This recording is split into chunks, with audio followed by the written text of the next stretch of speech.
you have never feel nostalgia about a movie that you never seen?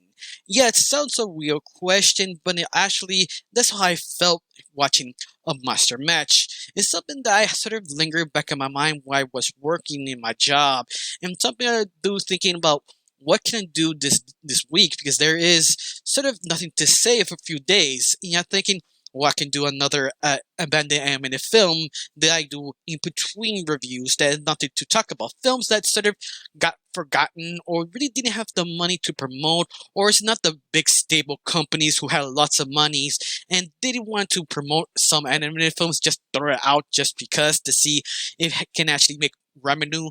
Yeah, Monster Mash is one of those kind of popular IPs that is sort of popular, but sometimes sort of called classic because how kind of unusual what really is. Especially Master Mash is based on the song of called the same title of Master Mash, the song. And in fact, Master Mash, the song, had been readapted to a specials many times. I think the first one was basically a Franken Best version of a claymation. If you never heard Franklin Bass, they basically specialize in specials of every time of holiday. After they do it, they sort of rerun it 100 times. In fact, if you're a 90s kid, 80s kid, or even 2000s kid, they you probably have a memory of Franklin Bass specials because their claymation is sort of very unique and charming. And possibly is probably the best adaptation of Master Mash. But to be fair, Master Mash is just a song, a really likable song. But it was adapted multiple times, and this was probably the last time they adapted Master Mash, or at least reinterpreted it, because they've been adapting this about, if I'm correct, like 4 times. One a claymation, one a live action, two different anime series, but we're talking about the final one, Master Match, the Deep version, the Italian American branch made for straight to TV.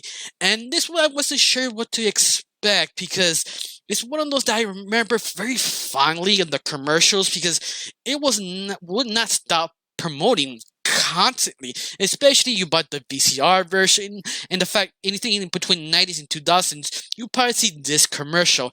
And I saw it the first time, I wasn't really that appealed to actually want to watch it or buy it because every time I went to the Kmart or any other store, you would see it like huge poster, a bunch of tapes. When if you saying buy us, this is completely worth it, but something was sort of off. Something that I really wasn't sure if I want to see it because it was sort of the art style and how it was promoted was sort of weird. I mean, it's Deke. Deke does okay kind of animation. They're not like the specialty. They do just enough to grab your attention, but never really fully execute most of the time. Usually, it's just this is good enough. In other words, and that's why I'm sort of afraid of watching Deke. That I just know. But when I started watching it, I was sort of surprised because one, I watching the comments sort of, oh my god, this is a classic. It's completely underrated.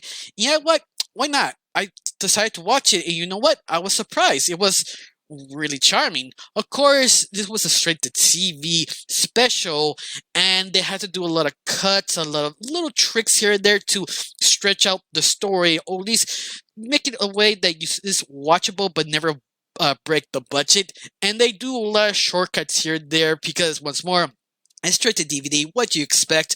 But I have to admit, it's one of those that I wasn't expect how the art style that doesn't look that great to my opinion.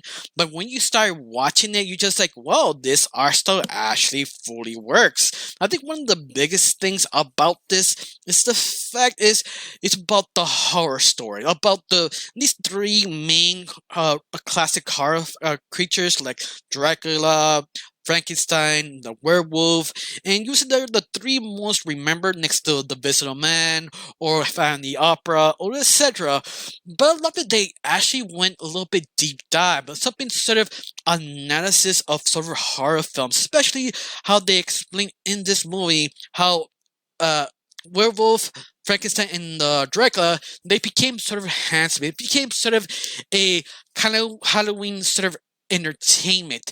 They wasn't scary anymore, and they present the original new horror group like JC Horses or uh, Chucky and Alien, they cannot have the rights, but they have a sort of the own version of interpretations of them in the movie, and you can see the designs like whoa, they're a little bit very creative and very interesting looking. Like they do a lot of creative things for a low budget straight to movie. It's like wow, but at the same time, they developing longer that the longer you are a very popular horror icon, less scary you became, more mainstream, more sort of who actually is scared of this monster anymore. In other words, yeah, found that pretty fascinating because they do say that in this special. It's like how these three sort of became a has-beens. They just became entertainers. And the point that the original new monsters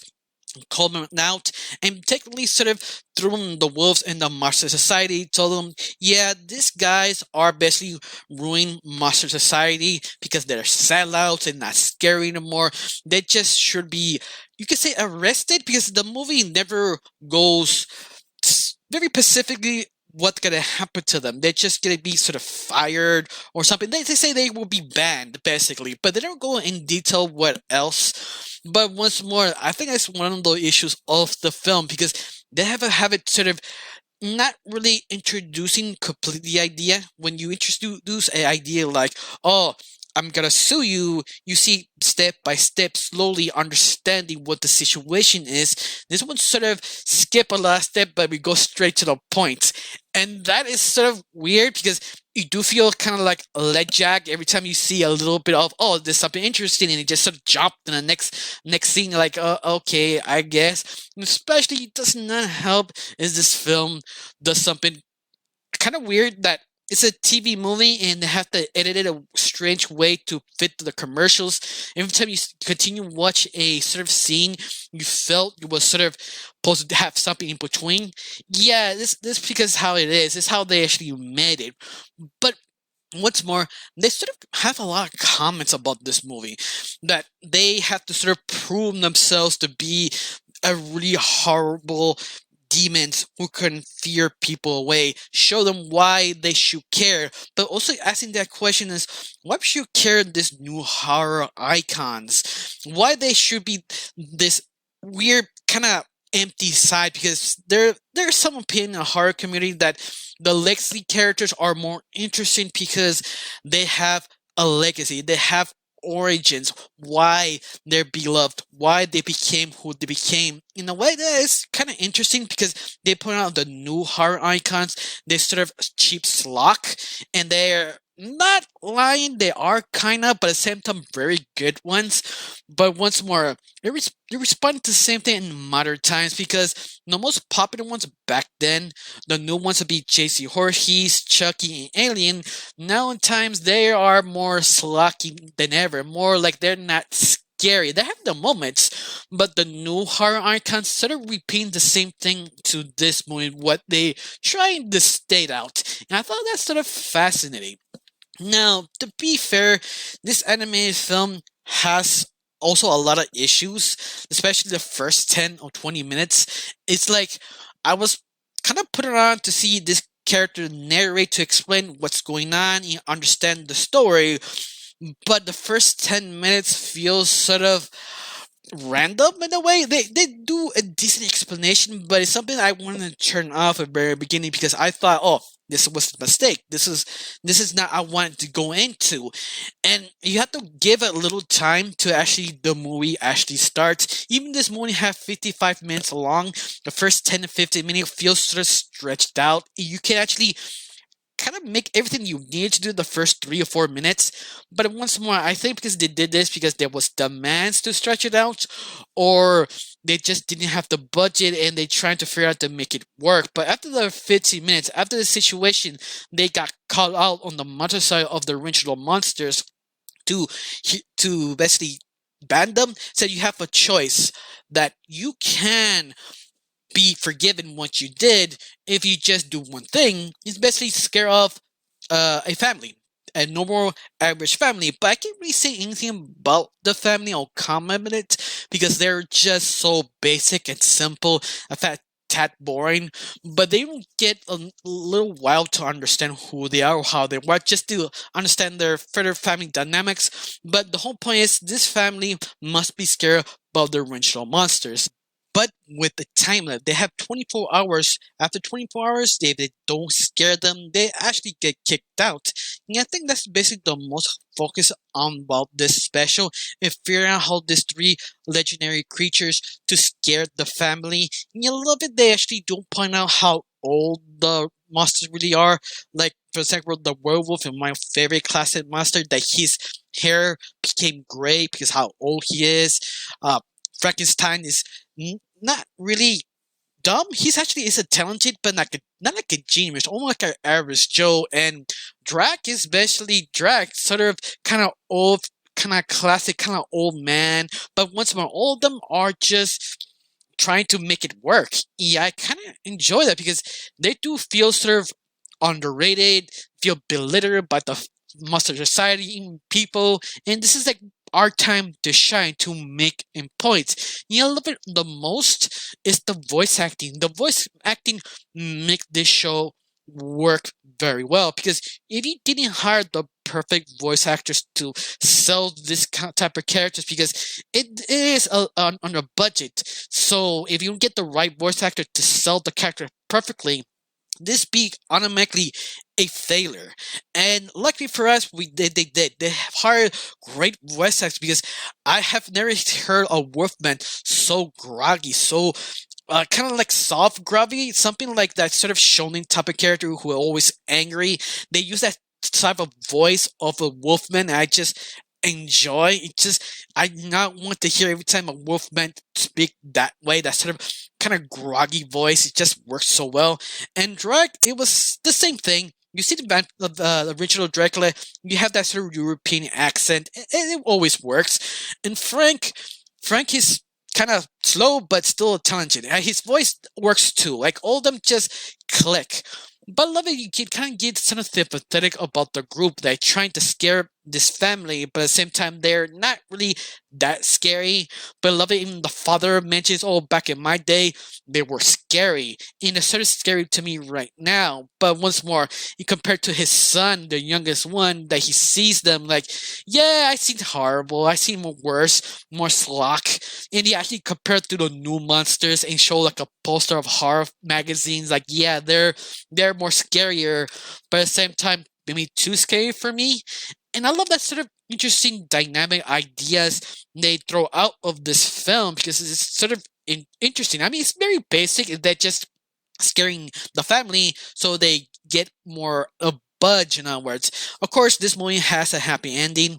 Like, it's a family film, what you expect, but it's one thing that is sort of surprised me.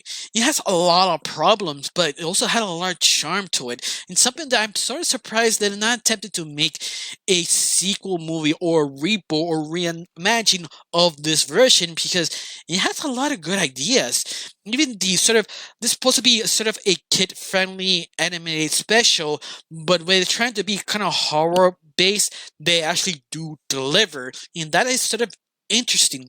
But I love it more sort of the interpretation of other iconic monsters they don't have to write with. They decide to be more creative to make it, oh, this is the monster we're trying to show you, but we can't show you because the rights issues. But once more, it's the creativity. It's just so incredible. I was like, whoa, this movie has potential to be great, to be amazing, to be mind blowing. But at the same time, because they are low budget, they don't know if it's gonna be a work or not. Yeah, I think it wasn't that successful. That's why I never have a sequel or any new specials. But it's something that I sort of recommend. And something is it's Halloween. And if you want to show something for your kids or you want to see something kind of cartoon, kind of horror, I recommend it. But be warned, the first 10 minutes or first 15 minutes will test you a little bit. I recommend sort of skip it a little bit, go straight to the trial. But once more, it's something, it's sort of a fun, good time. I have one question. Do you remember this film? You forgot about it? Or you just like me, you saw it, but you never was interested? Comment down below, let me know. I really got nothing else to say. Just thanks for watching. Don't forget to subscribe and have a wonderful day. Bye.